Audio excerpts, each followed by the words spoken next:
Hello everyone. जैसा कि हम सब जानते हैं कि हम सिंपल सेंटेंसेस को पढ़ रहे हैं। सिंपल सेंटेंस के पार्ट 1 और पार्ट 2 हम पढ़ चुके हैं। पार्ट 3 में आगे बढ़ते हैं।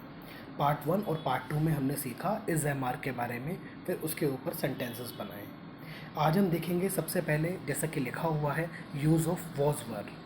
देखिए, जैसे प्रेजेंट में हम लोग इज़ एम आर का प्रयोग करते हैं, उसी प्रकार हम पास्ट में वॉज और वर का प्रयोग करते हैं। एक बार मैं फिर से बता दूं कि सिंपल सेंटेंस वो सेंटेंस होते हैं या तो जिनमें मेन वर्ब का प्रयोग होता ही नहीं, और अगर हुआ भी हो तो उस कार्य को सब्जेक्ट नहीं करता है। इसी में हमने इज़-एम-आर पढ़ा था, अब हम वाज़-वर पढ़ रहे हैं। इज़-एम-आर आया था प्रेजेंट में और वाज़-वर आएगा पास्ट में। आई, ही, शी, इट और कोई भी नाम जब सिंगुलर आएगा तो हम वॉज का प्रयोग करेंगे। यू, वी, दे, कोई भी नाम जब प्लूरल आएगा तो हम वर का प्रयोग करेंगे। वॉज वर का प्रयोग वाक्य में सब्जेक्ट की पहचान बीते हुए समय की करवाता है। फिर से देखिएगा, वोज वर्ग का प्रयोग वाक्य में जब सब्जेक्ट की पहचान करवाएगा तो वो बीते हुए समय की बात होगी। जैसे मैंने कहा मैं एक अध्यापक हूँ, तो ये बात मैं वर्तमान में कह रहा हूँ ना कि वर्तमान में हूँ। अगर मैं कहूँ कि मैं एक अध्यापक था तो ये बात बीते हुए समय में चली गई। तो जैसे राम एक अच्छा लड़का था, तो यहाँ पर हम था शब्द के लिए वॉज या वर का प्रयोग करेंगे। वो डिपेंड करेगा वाक्य के सब्जेक्ट के ऊपर। अगर सब्जेक्ट एक है, सिंगुलर है तो वॉज, ज़्यादा है, प्लूरल है तो वर।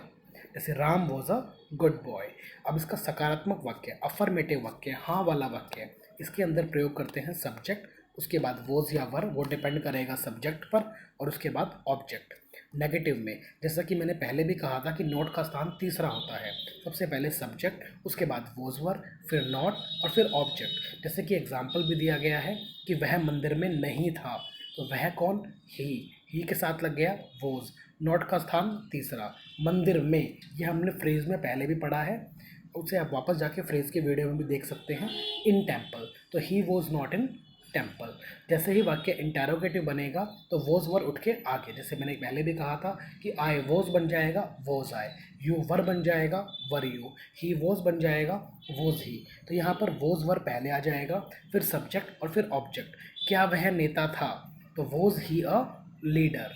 नेगेटिव इंटेरोगेटिव, नेगेटिव इंटेरोगेटिव में क्या होगा? वॉज वर पहले, सब्जेक्ट, नॉट का स्थान तीसरा और फिर ऑब्जेक्ट। क्या वह गायक नहीं था? तो was he not a singer. फिर डब्ल्यू एच इंटेरोगेटिव आता है, तो हमने कल भी पढ़ा था वीडियो में। डब्ल्यू एच सबसे पहले आएगा, डब्ल्यू एच, उसके बाद वॉज वर, फिर सब्जेक्ट, फिर ऑब्जेक्ट। वह लड़का कहाँ था? सबसे पहले where was that boy, where was that boy. फिर डब्ल्यू एच नेगेटिव, सबसे पहले डब्ल्यू एच, उसके बाद वॉज वर, फिर सब्जेक्ट, फिर नॉट, फिर ऑब्जेक्ट। वह लड़का पार्क में क्यों नहीं था? Why was that boy not in park. देखो, सबसे पहले डब्ल्यू एच आया, फिर हेल्पिंग वर्ब वॉज वर आया, फिर सब्जेक्ट आया है यहाँ पर दैट बॉय, फिर नॉट का स्थान चौथा, क्योंकि डब्ल्यू एच में चौथा हो जाता है, इन पार्क। वही बात मैंने कही कि सिंपल सेंटेंस की कैटेगरी 1 के अंदर सबसे पहले सिंपल प्रेजेंट में हम यूज़ करते हैं इज एम आर का, पास्ट में यूज़ करते हैं वॉज वर का, और फ्यूचर में यूज़ करेंगे विल बी और शेल बी का। ये चीज़ हमें ध्यान से समझनी है। ये तीनों चीज़ें, is am are, was were, will be और शेल बी, वाक्य में सब्जेक्ट की पहचान बताएंगी समय के मुताबिक। प्रेजेंट हो तो इज एम आर, पास्ट हो तो वॉज वर, और फ्यूचर हो तो विल बी और शेल बी। इसे हम कंटिन्यू करते हैं। आगे देखिए, यूज़ ऑफ विल बी और शेल बी। आई और वी के साथ हम शेल बी का प्रयोग करेंगे, और बाकी सभी के साथ, चाहे वो यू हो, ही हो, शी हो, इट हो, दे हो, विल बी का।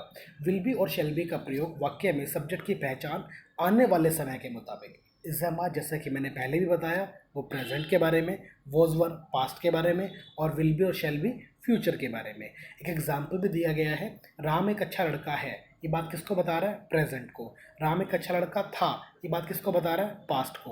और राम एक अच्छा लड़का होगा, ये बात किसको बता रहा है? फ्यूचर को। तो Ram is a good boy, Ram was a good boy, और Ram will be a good boy. इस चीज़ को हमें समझना है। इसमें अफर्मेटिव सेंटेंस के अंदर सबसे पहले सब्जेक्ट, उसके बाद विल और शेल। विल और शेल में से क्या आएगा ये डिपेंड करेगा सब्जेक्ट पर, जैसा कि ऊपर लिखा भी हुआ है, subject plus will shall plus be plus object. वह डॉक्टर बन जाएगा, तो ही will be a doctor. Negative में नोट का स्थान तीसरा, यहाँ ध्यान रखिएगा, विल और बी के बीच में नोट आएगा। ऐसा नहीं होगा कि विल बी नॉट होगा, विल और बी के बीच में नॉट आएगा। Subject plus will shall plus not plus be plus object. वह गायक नहीं बनेगा, he will not be a singer. Interrogative में मैंने पहले भी कहा था कि विल शैल उठ के आगे आ जाएगा, लेकिन बी सब्जेक्ट के बाद ही रहेगा। Will shall plus subject plus be plus object. क्या वह लेखक बनेगा? Will he be an author. Negative interrogative में will shall plus subject plus not plus be plus object. क्या वह खिलाड़ी नहीं बनेगा? Will he not be a player. W H interrogative में डब्ल्यू एच पहले आ जाएगा, उसके बाद विल शैल, फिर सब्जेक्ट, फिर बी, फिर ऑब्जेक्ट। वह वहाँ क्यों होगा? Why will he be there. Will पहले और बी बाद में। W H negative, W H सबसे पहले, फिर विल शैल, फिर सब्जेक्ट, और डब्ल्यू एच है तो नोट का स्थान चौथा होगा, बी प्लस ऑब्जेक्ट। वह गायक क्यों नहीं बनेगा? Why will he not be a singer. अब ये सारी चीज़ें जो हमने पढ़ी, इज़मार है, वोज वर है, विल बी है, शेल बी है, ये सिंपल सेंटेंस का आधा पार्ट है, कैटेगरी 1 है, जो वाक्य में सब्जेक्ट की पहचान करवाता है समय के मुताबिक। इसके वाक्य आपको दिए जाएंगे, वो आपको अच्छे से सॉल्व करने हैं। कोई डाउट होगा तो आप मुझसे पूछ सकते हैं, व्हाट्सएप पे पूछिए, कोई दिक्कत नहीं है। और उसके बाद हम इसमें कल आगे बढ़ेंगे। Thank you.